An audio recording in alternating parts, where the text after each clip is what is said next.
Tamar foi a nora de Judá, um dos filhos de Jacó.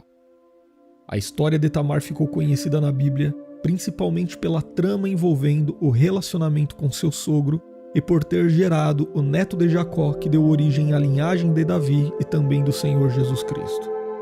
O nome Tamar significa palmeira, e esse nome parece ter sido relativamente comum em Israel. Inclusive, uma filha e uma neta do rei Davi tiveram esse mesmo nome. E neste vídeo, nós conheceremos tudo o que a Bíblia diz sobre a história de Tamar.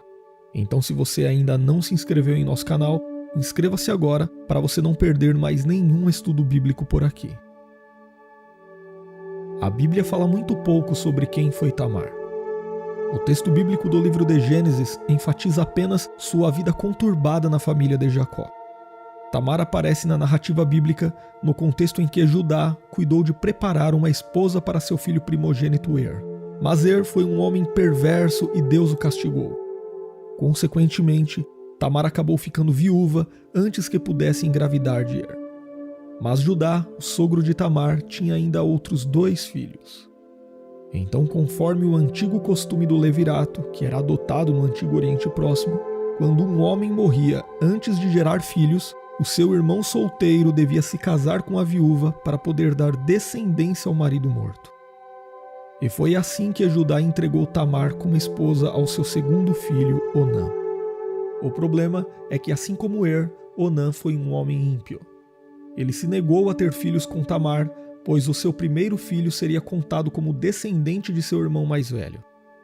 Na prática, isso implicava que Onã perderia os privilégios de primogenitura que passariam a pertencer ao seu primeiro filho, que seria oficialmente seu sobrinho.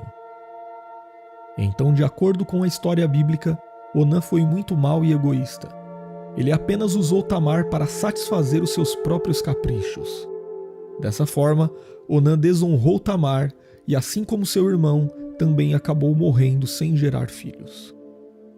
Nessa situação complicada, Tamar tinha o direito de ser entregue como esposa ao terceiro filho de Judá. Mas como o irmão de Er e Onã ainda não tinha idade para se casar, Judá enviou Tamar para a casa de seus pais com a promessa de que assim que seu filho caçula se tornasse adulto, ela se casaria com ele. No entanto, de forma desprezível, Judá se recusou a entregar seu filho caçula a Tamar quando ele atingiu a idade apropriada para o casamento. Na verdade, Judá viu Tamar como uma causadora de desgraças em sua família, em vez de reconhecer a iniquidade de seus filhos. Mas essa história desastrosa ganhou tons ainda mais dramáticos. Isso porque quando Tamar entendeu que Judá jamais cumpriria sua responsabilidade como sogro, ela resolveu colocar em prática um plano que protegesse os seus direitos como esposa e garantisse a herança de seu marido falecido. E aqui vale lembrar que naquele tempo, uma viúva sem filhos ficava numa posição muito fragilizada na sociedade. Então o texto bíblico diz que após a morte de sua mulher, Judá foi a Tímina, onde estava ocorrendo a tosquia das ovelhas. No Antigo Oriente Próximo, a tosquia das ovelhas geralmente era associada a uma grande celebração com rituais pagãos. Inclusive, entre esses rituais havia a presença de prostitutas cultuais. E quando Tamar soube que o seu sogro estava indo participar da tosquia das ovelhas, ela enxergou nisso uma grande oportunidade de executar o seu plano. Então ela trocou as roupas que a identificavam como uma viúva e se cobriu com um véu para que Judá não a reconhecesse. Dessa forma, Tamar se assentou à entrada de 2 fontes que estavam no caminho de Tímina. E quando Judá passou por ali e viu Tamar, pensou que ela fosse uma prostituta e desejou ter relações com ela. Para tanto, ele prometeu pagar a relação com Tamar enviando um cabrito de seu rebanho. Mas muito astuta, Tamar pediu que ele deixasse um penhor até que o pagamento fosse realizado através do cabrito. Então Judá questionou Tamar sobre que penhor ele poderia deixar com ela.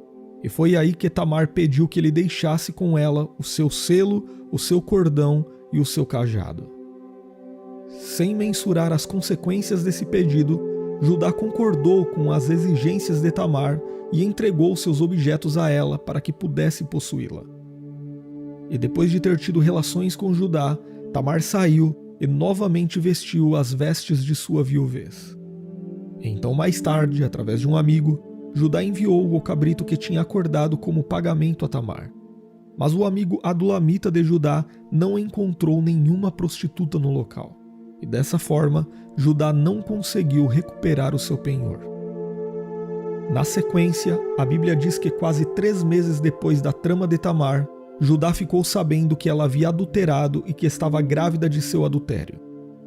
Judá ficou indignado e exigiu que Tamar sofresse a punição máxima para uma mulher acusada de adultério.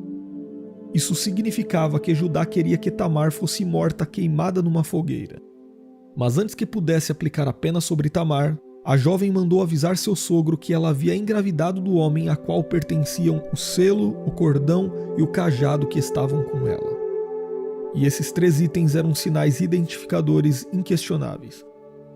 Naquele tempo, um homem proeminente carregava como insígnia um pequeno selo em forma cilíndrica feito de pedra ou metal preso num cordão em torno de seu pescoço.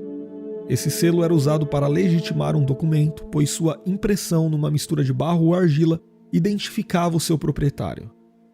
Já o cajado era um símbolo de autoridade do Antigo Oriente Próximo. Inclusive, parece que muitas vezes esses cajados traziam esculpidos no topo a marca de seu dono. Portanto, não havia como Judá negar o seu envolvimento com Tamar. Na verdade, Judá era o verdadeiro culpado da injustiça que ele havia acusado Tamar, e assim a jovem foi poupada. Por isso, em Gênesis capítulo 38 e versículo 26, nós lemos que Judá declarou que Tamar era justa, e ele não. Depois disso, a Bíblia diz que nunca mais Tamar e Judá voltaram a ter relações. E da gravidez de Tamar nasceram os gêmeos Pérez e Zerá.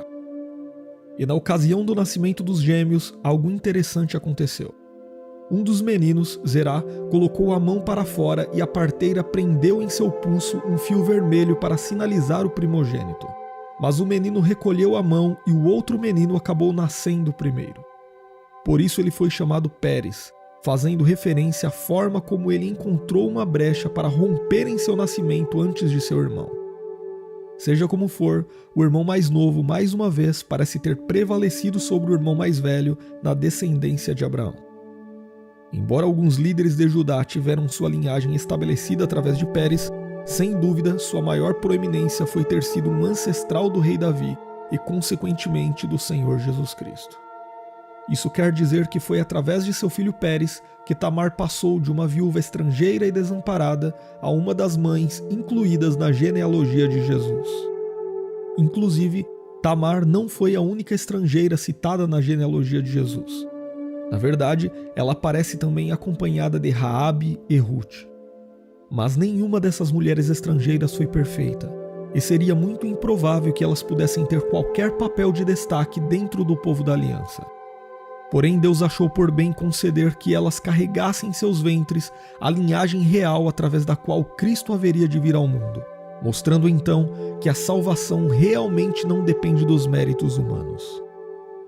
Além disso, em certo sentido, as estrangeiras Tamar, Raabe e Ruth revelam a amplitude da graça de Deus.